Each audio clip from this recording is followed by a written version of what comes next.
Agano linalinda upendo na mahusiano. Kama mfano agano la ndoa, linalinda upendo na mahusiano kati ya mtu na mtu, upande mbili, relationship.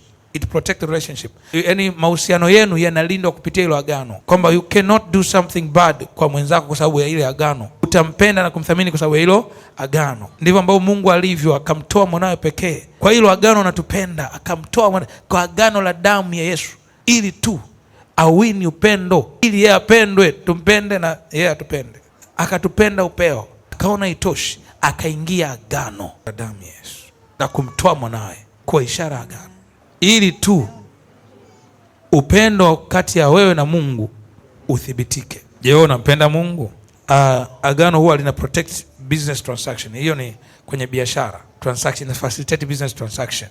Kwa hiyo unaona watu wanakubaliana, wanafanya mikataba, wana facilitate nini? Business transaction.